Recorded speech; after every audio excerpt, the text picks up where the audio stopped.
Hello everybody and welcome back to the Fortress of Solitude. Today we're going to be talking about Absolute Wonder Woman issue 12 by Kelly Thompson, Hayden Sherman and Jordi Belair. Diana's adventure into the maze comes to an end as Wonder Woman uses the newly acquired Trident of Poseidon to battle Queen Clea's fish people. Finding while the sentient weapon has a mind of its own, she's lucky their purposes are aligned because it's a powerful weapon. As Diana and Ferdinand make short work of the fish men, Diana recounts how a small piece of the god weapon was in Clea's spear, and being that close to a tool of the gods drove Clea mad, although it wasn't her or the Trident's fault. Still, after everything Wonder Woman has seen of Clea and what she has done, she still wants to just help her and try and rescue her from the madness that has taken over her mind. I quite like that. It's been a winning formula for this book. A Diana who isn't just battling and smashing stuff with her fists and powers and whatnot. She's sorting problems out in creative ways that involve,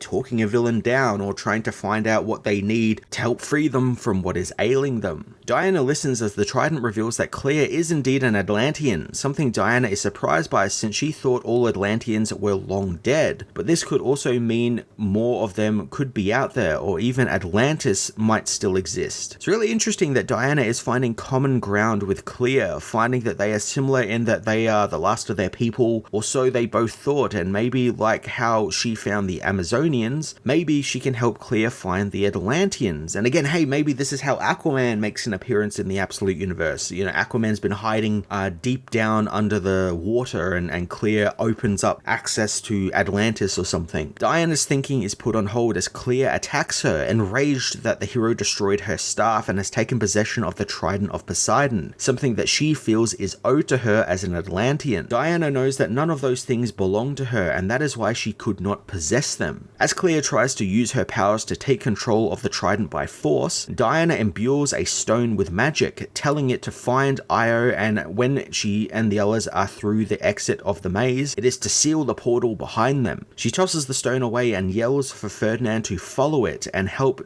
Io take the stone with her. Ferdinand doesn't want to leave his new friend, but Diana actually cracks a joke, saying that she isn't alone. She's surrounded by loads of fishmen. She knows that they will meet again as the Minotaur runs off, leaving Diana to the fishmen, who quickly overwhelm her, since she has no magical spell slots left. I really do like that Diana has the old D&D numbered spell slots. So, she can only use so much magic before she can't use anything anymore. If she was able to use it all the time, I think it would become a crutch in the writing to get her out of every situation. Clea stomps on Diana, demanding that she give up the Trident, but Diana catches her foot, knowing that her demands sum up why she fails so much. Diana tosses Clea off of her and brings the Trident back to her hand, using it to deal with the remaining fishmen, but Clea doesn't give up, putting Diana in an iron grip chokehold. It's pretty great seeing Diana fight someone who's just as stubborn as she is, but in all the wrong ways. Clea, mainly because of the madness, doesn't have time to talk or want to even talk. She just wants to kill and take possession of a weapon she feels is her birthright, which isn't the case at all. In those regards, Clea is kind of a dark mirror to Diana and a warning for what her power could do to her if she's not careful. Ferdinand, meanwhile, follows the stone to Io, who's helping the people go through the portal to the Heron. The Minotaur tells Io what Diana is doing and how she told him to follow the stone, which he gives to Io, telling her that it will seal the maze when she exits. Io is surprised that Diana isn't coming, but Ferdinand thinks that the Wonder Woman will have a different exit strategy in mind for her own escape. Io tells Ferdinand to leave the maze, but he hesitates, since before he met Petra, the young siren he was rescuing before he met Diana, he never thought about escaping the maze. Io assures the Minotaur that he'll see the world for what it is, and all of the treasures and horrors within it. Ferdinand heads through the portal and is immediately overcome by Petra's siren scream, finding that the other prisoners are doubled over in pain thanks to it as well. Toughing it out, Ferdinand heads to the source and finds Petra in the pond nearby, screaming as Steve, Etta, and the others are overcome with pain as well. He manages to cross the pond and calm Petra down, assuring her that it's going to be okay. So our stories are now beginning to connect up together, and I'm liking it. Everything is kind of streamlining together into one story as we come to an end of this arc, and I'm so glad that Ferdinand survived as well. Hopefully he sticks around and hey, maybe he becomes Diana's chef like he was for a time in the main universe, and I kind of like that we now have this big group of people hanging out at the Heron, kind of like a team for Wonder Woman. While Io and the others get out, Diana is still going blow for blow with Clea, who screams that everything was fine before Wonder Woman showed up. Diana begs to differ, smashing Clea away as she reminds the woman that Clea is trapped in a prison, cut off from her homeland and eating her own fishmen, so nothing is okay with her. Clea tries to justify her cannibalism by saying that her fishmen regenerate limbs, and how else was she able to survive since the creatures know it's an honor? So that was a pretty fucked up revelation. I don't think it was actually hinted at before, at least I don't remember it being hinted at that Clea was eating the fish people, unless I missed something, but that's like fucked up and I love it. I love this nice little bit of character flavor that she was stuck and so desperate in this maze that she just turned to cannibalism. That's really fucked up. I also like Diana is working through all of this in her head, knowing that Clea is just trying to justify her actions and make them seem reasonable in her own eyes. She's trying to like dodge responsibility for what happened. It was like, well, yeah, no, I had to do that. I had to. It was extenuating circumstances, but it's like, no, not really. You're just kind of evil thanks to the staff. Diana tells Clea that she can help her as she brings Clea what she wanted more than anything else. The pit nearby begins bubbling with water as Diana reveals that it's actually the Pacific Ocean, and she flooded the maze thanks to the tunnel Io showed her. Clea calls Diana a fool since now she and the fishmen will thrive in the water, and all Diana did was just die in the dark. Diana reveals that she didn't actually use magic, she just made a hole in the maze, something which piques Clea's interest, as Diana wants her to follow it to freedom. Diana gets serious for a moment, telling Clea that when she returns to whatever Atlantean home awaits her, what will the woman be? A monster like she was when she was in the maze, or something better? Whatever she is, Diana is willing to take that chance on Clea.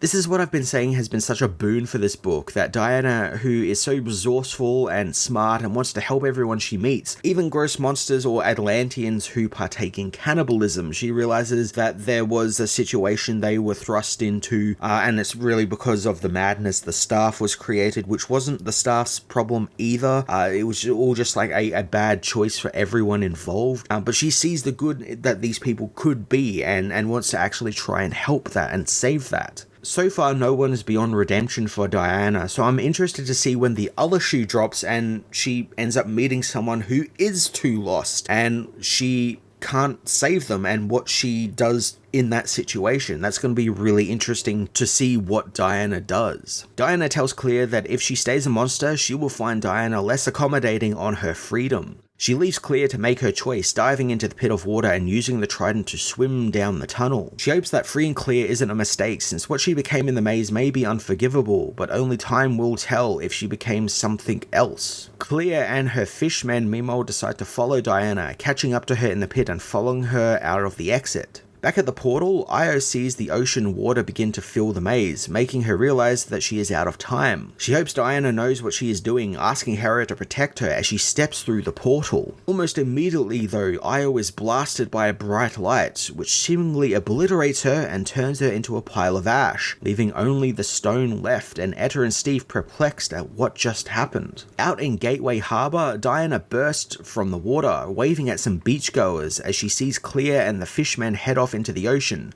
hoping that Clea will be good and that Hera will guide her on her path. Diana quickly returns to the Heron, finding all of the prisoners there, but she wishes to know where Io is. Steve and Etta tells her what they saw and how Io was seemingly obliterated by exiting the portal. She sees the smoking ash that was once Io, thinking that she got her sister killed. Instead of mourning for her though, Diana calls to Hecate, asking the god to give her a sign that Io is alive and well. After a moment, a dove arrives at the Heron, delivering Diana an olive branch, the sign that Io still lives. I love all of these weaving of mythological stuff into everyday things that Diana is doing, and also that the gods actually answer her prayers. They're not just leaving her silent and just leaving her to like wallow in sadness or anything. It feels like something that you could draw drama from, you know, the gods not answering Diana and she ends up forsaking them, you know, stuff like that. And then Diana decides to go it alone and get her own answers and whatnot, but I'm loving the ties Thompson is giving Diana to the gods beyond the usual stuff we get with Wonder Woman. So what became of Io? Well, Thompson actually gives us a pretty direct answer, as Io was teleported to Hippolyta, who is happy to see the Lost Warrior has returned. Io quickly tells the Queen about Diana and how she lives, and Hippolyta calls for the bells to ring across the island of Themyscira, which erupts into the sounds of bells and laughter and cheers as word spreads of Diana still living.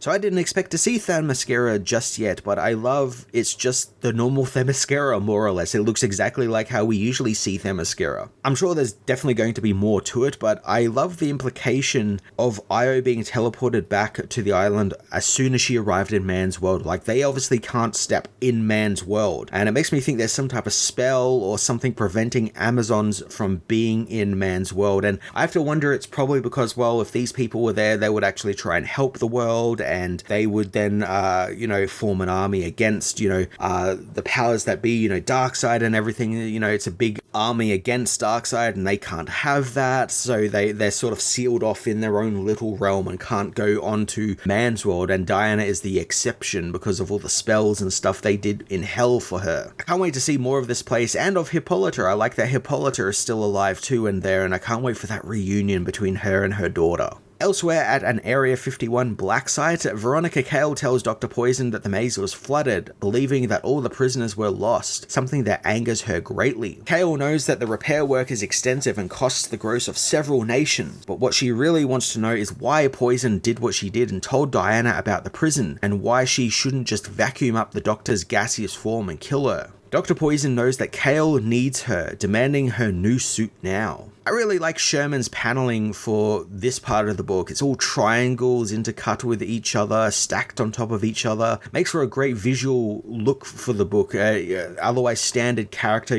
back and forth. You could have easily done, 2-3 panel layouts and stuff like that, but I like there's a bit of creativity actually put in this. Kale thinks that Poison has outlived her usefulness, but Poison knows that if that were real, she would be in one of the containment cells already. Poison doesn't fear anything that Kale throws at her, causing the woman to leave and tell her assistant that they will move Poison to Project SS1, finding joy in just how angry Dr. Poison is going to be when she finds out about that. Kale soon heads down to Project SS1, which is the prison where pretty much all of Wonder Woman's rogues are being held. We get a good look at Giganta, maybe what might be Dr. Psycho, and maybe a cheetah, which isn't Barbara Ann Minerva, which is interesting. So maybe she doesn't become cheetah in this world and someone else has become cheetah. Probably the most interesting inhabitant of the prison is who Kale goes to see next, as it's revealed to be Zatanna, who's strung up in a straitjacket with a Hannibal Lecter-like mask. She's told by Kale that she's going to get to go outside, since she is sending her to kill a witch. The Zatanna reveal is just so cool, and I love the idea of her being a villain initially before likely being teamed with Diana and maybe being freed. And maybe we'll have something like what's going on in Absolute Batman, where many of his villains are actually going to become his friends and allies because of what Kale has done. We've already seen many of the other heroes like Hawkman are actually villains of this world, so it would be really cool to keep that happening where heroes are villains and those who are traditionally villains become heroes and actually end up fighting these so-called villain heroes. Absolute Wonder Woman issue 12 was a fantastic finale to Diana's time in the mystical maze under Area 41, leading to the founding of some new allies and enemies. I'm adoring a Diana who's using more of just her weapons and violence to best a foe, even sometimes turning said foe into a friend. Cleo was a very interesting villain for her to go up against, and I love the parallels between her and Diana on two sides of the same coin and what could happen to Diana if the power she wields corrupts her. I'm looking forward to Zatanna next issue. I can't wait to see what that's like, as well as the upcoming Batman team up, which is very exciting, and the first team up for the Absolute Universe, which is really cool. And I'm very much looking forward to what's going on in Wonder Woman. It's all really damn interesting. It's one of the most interesting Absolute books going on right now, and I just love everything that Kelly Thompson, Hayden Sherman, and all of their group are doing right now. I'm going to give this issue a 9 out of 10.